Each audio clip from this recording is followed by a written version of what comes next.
Angedacht zwischen Rhein und Reben. Impulse aus dem Kirchenbezirk Germersheim. Hi, ich bin hier in Rom und ich habe hier zwei Sachen gesehen, die mich wirklich bewegt haben.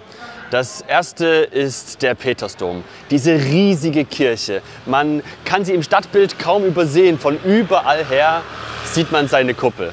Und wenn man da reinkommt, dann fühlt man sich plötzlich klein und irgendwie unbedeutend. Man merkt, hier haben Christinnen und Christen über hunderte Jahre lang angebetet. Natürlich, es ist eine Machtdemonstration der Renaissance-Päpste.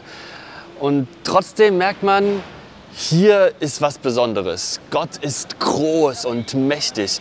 Er kümmert sich um mich. Hier bin ich von ihm umgeben. Ich kann mich hier fallen lassen mit all den Sorgen, die ich habe. Das Zweite, was mich bewegt hat, ist diese kleine Skulptur hier vor St. Egidio de Travastere. Du übersiehst sie vielleicht. Vielleicht übersiehst du sie absichtlich, weil du das Leid eines Wohnungslosen nicht erleben möchtest. Doch beim genaueren Hinsehen merkst du, es ist eine Skulptur und das ist Jesus. Derselbe Jesus, für den nicht weit von hier ein riesiger goldener Palast gebaut wurde. Derselbe Jesus, der mit Krone und goldenen Gewändern dargestellt wird.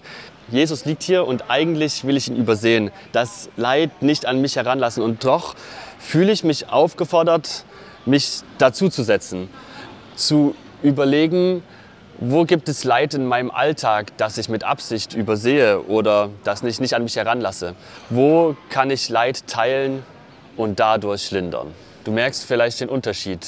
Gold, Glanz, Prunk, Macht im Petersdom und Armut, Schwäche, Unansehnlichkeit hier.